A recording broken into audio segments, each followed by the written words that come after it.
Сайн байцгаана уу хүүхдүүдээ. Би 11-ийн Б ангийн сурагч Мөнх Соёлын. Би харин 11-ийн Б ангийн сурагч Ингийн байна.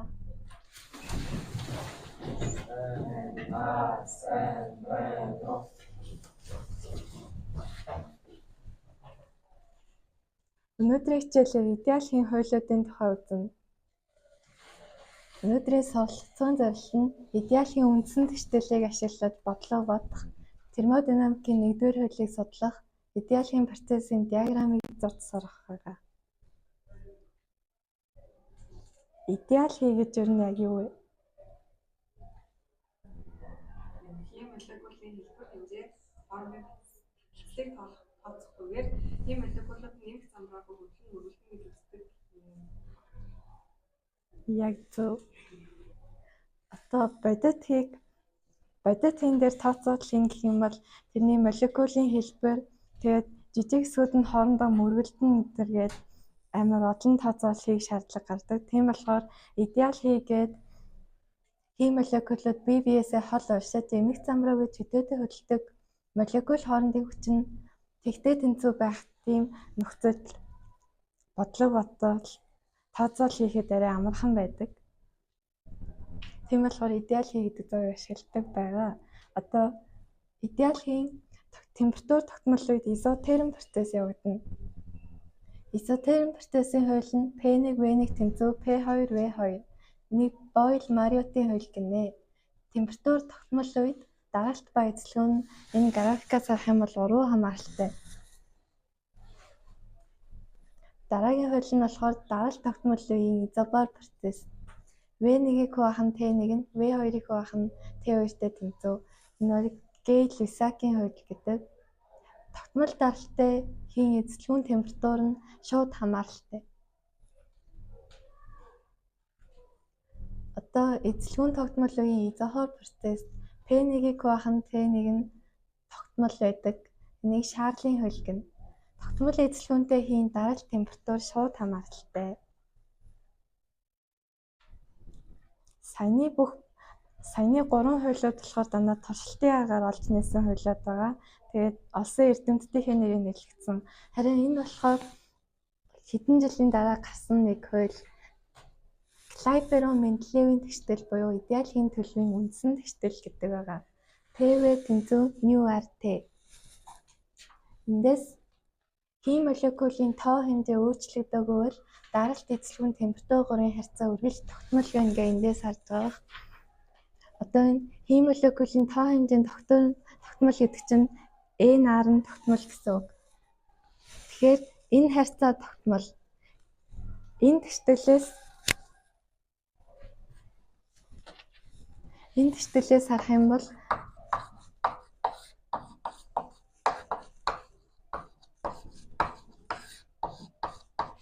жишээ нь изобар процессын үед P1 нь P2-тойгоо тэнцүү байдаг. Тэгэхээр эндээс P1 P2 тэнцүү нь хураагдана гэсэн үг шүү дээ.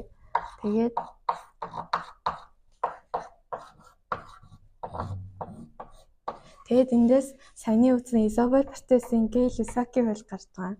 Ер нь бол энэ тэгштэлээс өмнөх 3 хууль бүгд гарч болно гэсэн үг.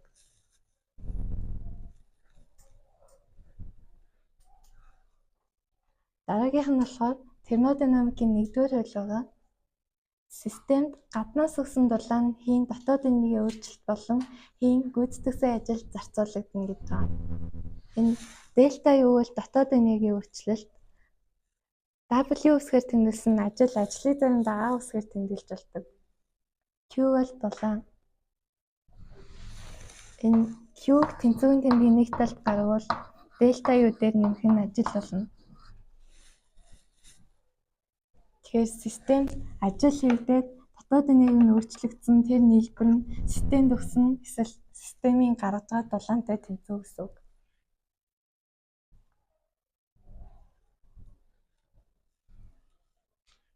Одоо эндээс харах юм бол дельта U гэдэг нь 2-3 µR дельтатай тэнцүү.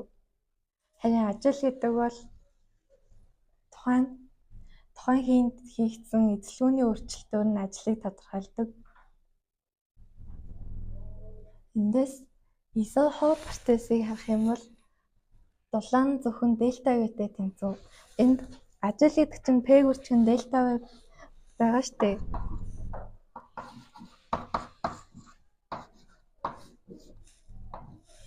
Изохор процесс эзлэгүүн тогтмол учраас дельта V-ийн утга нь T гэсэн үг. Дельта V-ийн утга T юм чинь ажил гэдэг нь T гэсэн үг. Хэрвээ изохор процесс байх юм бол харин изотерм процесс болохоор температур нь тогтмол учраас дельта T гэдэг өөрчлөлт гэж байхгүй T гэсэн үг. Тийм учраас дотоод энэгийн өөрчлөлт байхгүй болохоор дулаан нь ажилтайгаа тэнцвүүлнэ. Изобар процесс болохоор энэ хоёрын утга хоёулаа тгээс ялгаатай байна. Тийм болохоор энэ хоёртойгоо адилхан хэлбэртэй байгаа. Адиабат процесс гэж байдаг. Тэр ямар процесслыг мэдэх үү хүүхдүүдээ?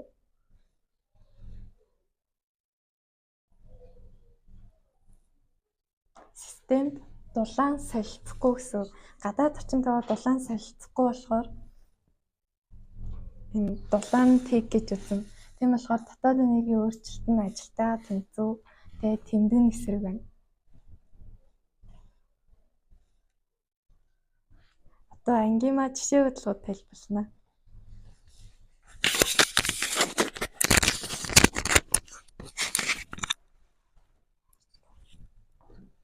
За энийг түрүү ажиллахчих.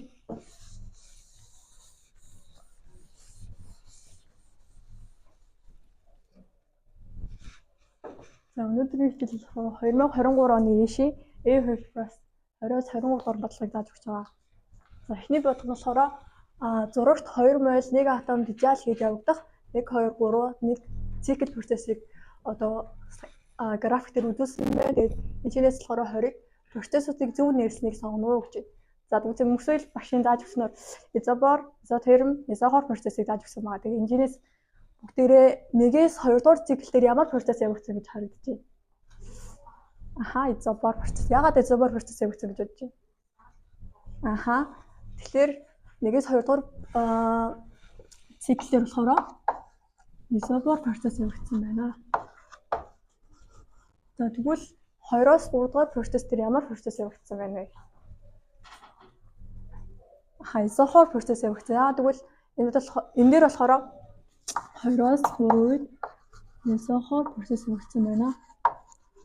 Энэ болохоор пин конт байгаа. Энэ болохоор эзлэгүүн конт. За тэгвэл 3-аас 1-р процесс дээр ямар процесс явагдсан бэ? Изотерм. За энэ дээр болохоор юу тогтмол явагдсан бэ? Энэ дээр болохоор температур тогтмол явагдсан. Температурын конт. За тийм зөв хариулт маань E хариулт ахна. За дараа нь 21-г болохоор 1-р төлөвийн эзлэгүүнийг олно уу гэж. За бүгдээрээ мөксөлийн тайлбарж өгсөн томьёо байгаа. Тэгээд энэ томьёог ашиглаад 1-р төлөвийн эзлэгүүнийг тогтооно гэсэн. Тэгэхээр 1-р төлөв гэхлээр нэг дээр байгаа эзлэгүүнийг болохын тулд томьёогоо бүгд иргэн санана. Даралтыг үүсгэх эзлэгүүн тэнцүү. Энэ болохоор моль байгаа. Тэгээ молийг үүсгэх нь универсал хийн. Тэгээд температур байна. За энд одоо байгаа илэрхийлэл маань тоогоор өгөөгүй байна, харин үсгээр өгсөн байна. Тэгээд энийг энэ томьёонд оруулна гэсэн үг. Тэгэхээр 1-р эзлэгүүнийг олно. За эзлэгүүнийг мэддэхгүй байгаа үед томьёо маань болохоор молийг үүсгэх нь универсал хийн тогтмол баадаг нь. За температур нэг дээр болохоор моль маань өгөөгүй байна. Моль маань 2 моль өгсөн байна. 2 моль үрждэг нь универсалийн тогтмолд нь болохоор тогтмол. За тэгээд температур маань болохоор тийм яаж гэж өгсөн байна. Баадаг нь 3 пи. За зөв хариулт E хувилбар ахна. За дараагийн бодлого болохоор аль процесс хий ажил хийхгүй байна вэ гэж байна. За үүнд хариулах хэрэгтэй юм. Аль процесс ажил хийхгүй байна вэ? Изохор процесс үед ажил хийхгүй байна. Изохор процесс нь 20-оос 3 дугаар цикл дээр явагдаж байгаа. Тийм болохоор хариулт нь D хариулт гэсэн үг. 22-ын D хариулт. За 23 дугаар бодлого нь болохоор 1-ээс 2 дугаар процесс хийн дотоод энергийн өрсөлдөлтийг олно гэж байна. Хийн дотоод энергийн өрсөлдлийн товёо нь болохоор энэ товёо байна. Энэ товёог ашиглаад бүгдээрээ хийн дотоод эзэлгүүн хийн дотоод энергийн өрсөлдөлтийг олох болно. За эхний товёо нь болохоор 2-ны 3-ыг үздэг нь мось үздэг нь энэ томьёог ашиглаад бүгдээрээ 1-ээс 2 дугаар процесс хийн дотоод энергийн өрсөлдөлтийг олох болно. За мось маань 2 гэж өгсөн. Универсалийн тогтмол маань байна. Температурын өөрчлөлт нь болохоор 1-ээс 2 дугаар процесс Т2-оос Т02-оос Т0. Тэгээд универсалийн тогтмол нь болохоор энэ хоёр маань хураагдаад 3R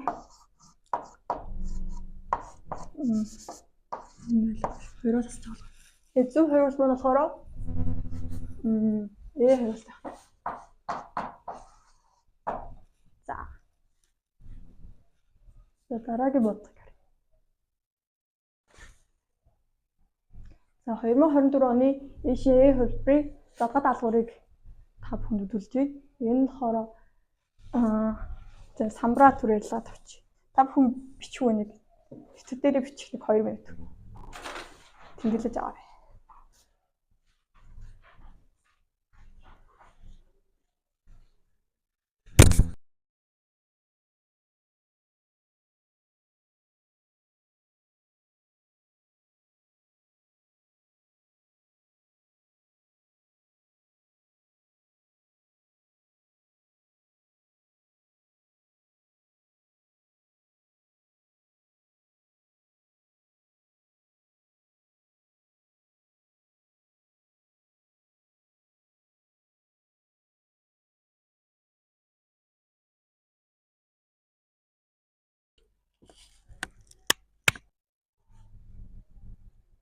За тэмдэглэж авсан уу? За сонгоод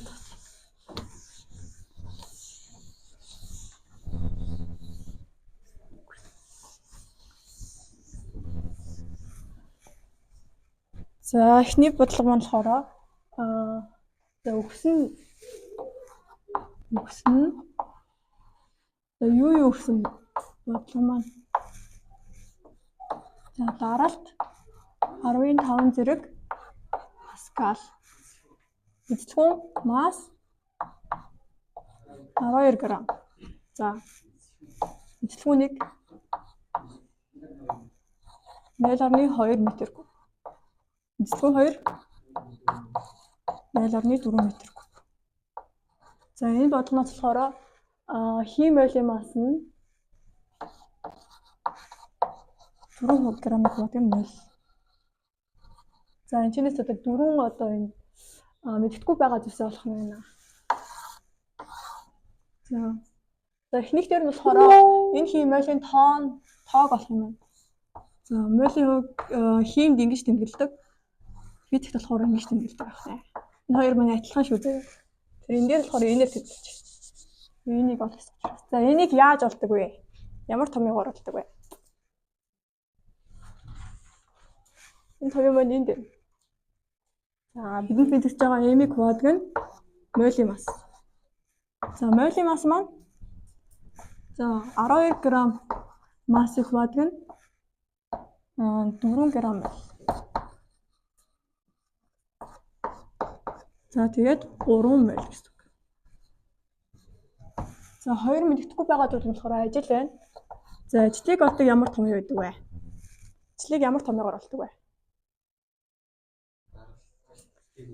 Даралтыг үржих нь дельта эзэлгүүн хаана тэгвэл эзэлгүүн 2-оос эзэлгүүн 1 хасна.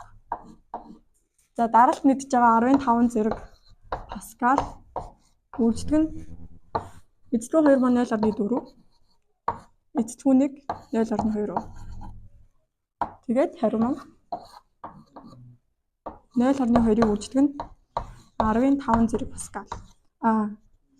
К жоул шүү. Ажил хийж байгаа болохоор жоул болно. К-гаар илэрхийлэх болохоор Тэнцүү 0.2-ыг 15 зэрээр үржихүүд 20 кJ гарч байна. За энэ болохоор бидний хариу байна. За дараагийн бодлого нь болохоор дотоод энергийн өөрчлөлтийг олох нэ. Дотоод энергийн өөрчлөлтийг олохдоо 2-3 0 универсалийн тогтмол дельта температур. За биднэрт одоо мэддэхгүй байгаа зүйл юу вэ? За энийг бас өөрөөр даргалыг үждэг нь энэнгээр бол илүү хэлбэр байх гэж бодож байна. Тэгэхээр үждэг нь энэ дээр хариугаа гаргацсан болохоор 20 кJ. Тэгээд дөрөвдөө 10 30 кJ гарах нэ. За энэ гуравдах нь дөрөвдөх нь болохоор гаднаас авсан дулааныг олох нэ. Ажил дээр нэмдэг нь дельта. За ажиллаа олсон ажил маань 20 кJ бол нэмдэг нь 30 кJ бол. За хариу маань 50 кJ бол. За эхний бодлогын минь хариу 3 мол харсан. Хоёрдугаар бодлого 20 кJ бол, гурав дахь нь 30 кJ бол, дөрөв дэх нь 50 кJ бол гарах нэ.